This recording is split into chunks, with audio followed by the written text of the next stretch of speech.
Today, I want to talk about the R1 and the BLE Midi function, which is inbuilt into the R1.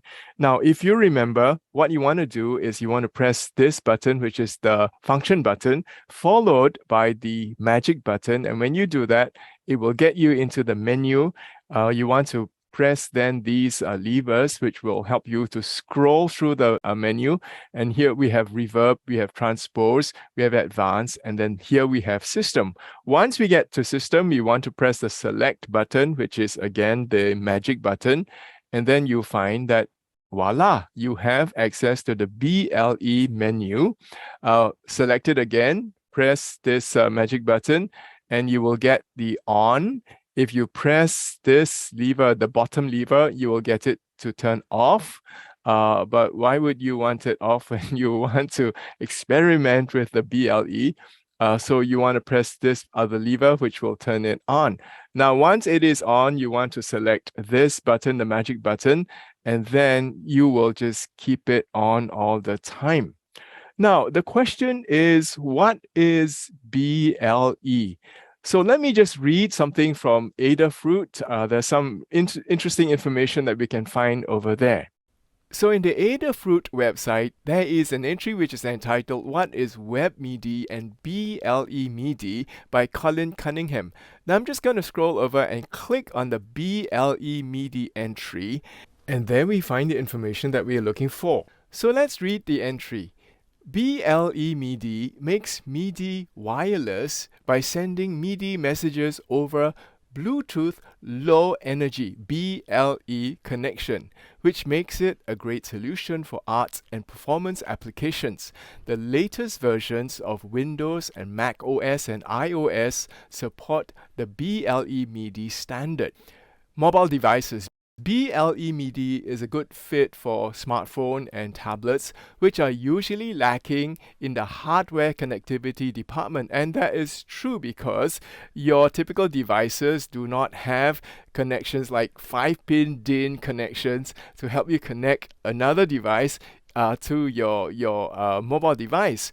So many mobile devices or music apps such as Apple's GarageBand include support for BLE MIDI devices, and we will find this to be true for some of the other software that we will be pairing the R1 together with. Now, when we talk about latency, we realize that BLE MIDI messages will take longer to arrive in their destination compared to a wired MIDI connection. I think that kind of makes a lot of sense. The time will vary based on circumstances such as signal strength, proximity, etc. So the general rule of thumb is 10 to 20 milliseconds of latency between the time a signal is sent when it is received. Now, this is very significant when compared to a USB MIDI, which is 3 milliseconds. That would be, when you're connecting your devices using a USB cable. So now that we've established what BLE MIDI is, it is a way of pairing two MIDI devices, allowing them to talk to each other without using MIDI cables at all. Cables free. Now that we've established what BLE MIDI is, the question is, why am I so interested in BLE MIDI, and why should you be interested in BLE MIDI? For me, my interest begins with this little instrument, which is called the wobble. The wobble is a tin whistle-like instrument. It's a wind controller, and there are no sounds on board the wobble. What you need to do is to connect the wobble by USB B micro, and you need to connect this over here. And on the other end is a USB A, which you can connect either to your iPad using the Apple camera kit. You just pair this inside, and then it goes into Lightning into your iPad or your iPhone, or you can connect the wobble into your computer, and then you can access all the delicious patches that you have in your digital audio workstation, such as my favorite ones, Avinar, as well as the Respiro. Connecting the wobble with the amazing sound patches and the apps that you have in iPad or in your computer, your digital audio workstation, has never been a problem for me using the wobble, but in a cabled sense. Now, so asked myself, is it possible for me to connect the wobble wirelessly with the iPad and the computer? And I've gone through this with the maker Andrew, and he's told me that it is a rather arduous way of doing it. Now, fast forward, and I've had the wobble for quite a few years already.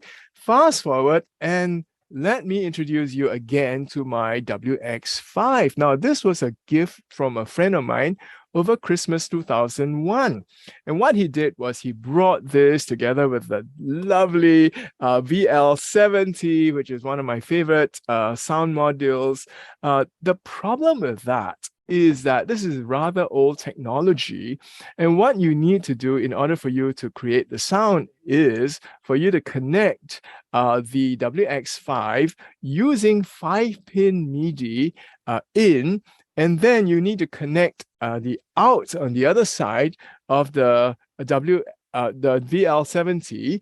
And then from here, obviously, you have to connect this by some sort of cable into your audio interface or into your speakers.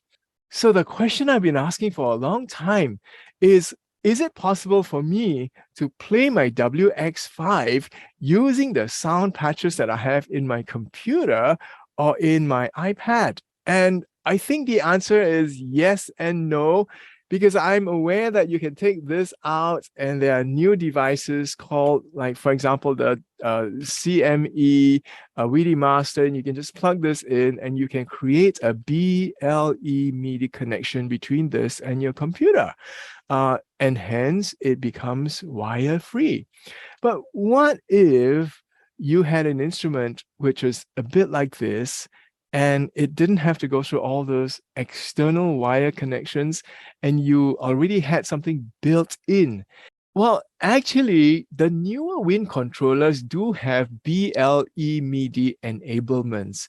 One example I can think of is the Artinoise recorder. I don't own one, but I hear it pairs very, very smoothly and very, very, very beautifully. But then again, the R1 also does have BLE MIDI enablements. So what I'm going to be doing is I'm going to be demonstrating how a MIDI Wind controller like the R1 can be paired wirelessly with the computer patches, with your iPad apps. So watch on. We're going wireless. So the first thing that you want to do in order for you to pair your BLE MIDI Wind controller together with your Mac is to go search for Audio MIDI Setup. So you want to click on Audio MIDI Setup in your Mac. And when you have done that, what you want to do is to go to Window over here and then Show MIDI Studio.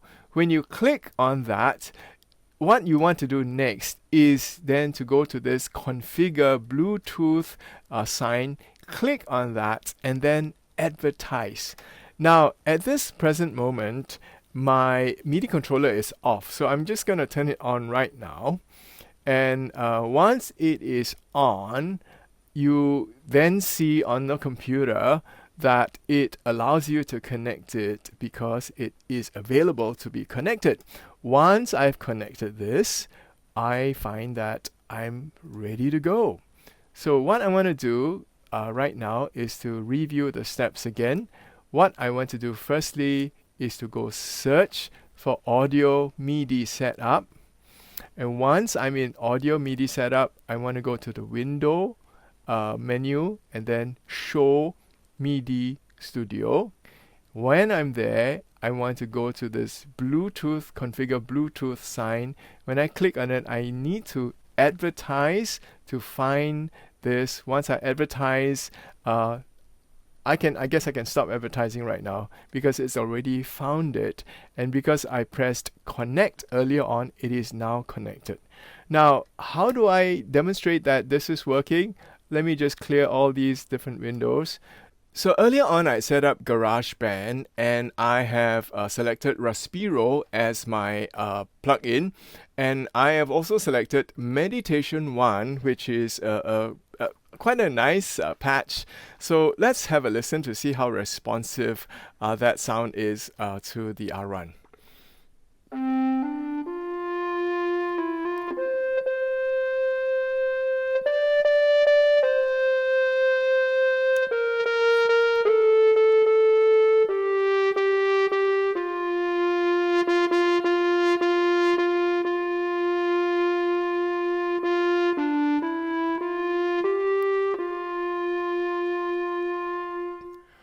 So the thing is this, I really don't sense the latency at all. And I guess one of the ways to test it is maybe to, connect the R1 with a USB-C cable on this end and, plug it into your computer on the other end and see whether there's a big difference between the two. So this is really how I'm demonstrating how you can pair a BLE enabled Wind controller together with your Mac. So far, I've been able to demonstrate how you connect the BLE Midi enabled R1 to my computer. The question next is, how do we connect the BLE Midi enabled R1 or any other Wind controller to your iPad? So what you see in front of you would be my iPad, and I have various very nice apps inside which I use together with my R1 or any other Wind controller. I'm going to be selecting the SWAM Oboe 3 and click on it, and let me just demonstrate using this particular app how you connect with BLE Midi. So at the top right corner you find three dots. What you want to do is to press on them. And when you press on them, you want to go down to settings at the bottom, press on settings, and when you get to there, you want to then follow up with pressing on MIDI. There you will find Network Session 1 as well as Bluetooth MIDI. You want to click on a Bluetooth MIDI, and my R1 is not connected yet, so let me just press on it, and now I am connected, all ready to go. Now, the same applies for the other apps. So I'm just going to get out of this particular app, and you find that the same process for, say, the SWAM Flugelhorn, which I do have. I want to go to settings at the bottom. When I press settings, I want to then go to MIDI, and there we have my R1 is also connected. It's really very simple to get it connected. So the final thing I'll be doing in this video is I'll be doing a recording of myself playing the R1 using BLE Midi directly connected with the SWAM Oboe app. And this is You Raise Me Up.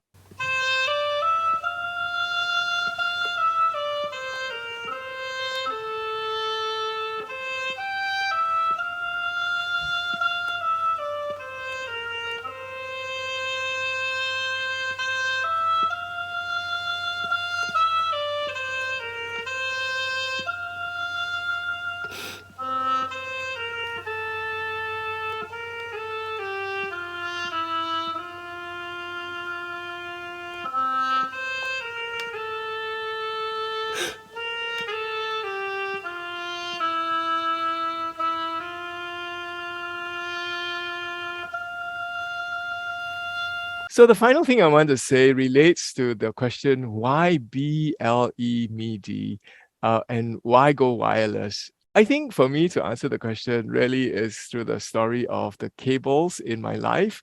So if I want to play a WX5 paired to the VL70, I would have to use this, which is your traditional 5-pin MIDI cable.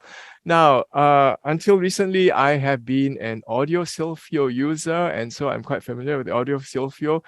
They use the mini USB connected to the other end using the USB-A. Now, I do know that they do have a wireless device, which is great. Now, if you're Wobble user, then you have to use a micro USB like this one connected to a USB-A. Now, the more contemporary Wind controllers use USB-C, which is great. And on the other end, it's either USB-C or USB-A. Now, that's a lot of cables. And the thing is, a lot of the cables don't talk to each other. Of course, this magic device that I do love, which is super inconvenient, is the Apple Camera Kit. Now, wouldn't it be so much nicer if you had a device that didn't have any of those wireless connections, and you can just connect it directly into your sound source? I guess that's the vision for BLE Midi and the MIDI industry. And To be honest with you, I just learned about BLE Midi really recently, and it's been a topic of fascination for myself. Hence this video, and hence all the effort to discover everything I need to discover about BLE. Now that I've got it out of my system, thanks for watching.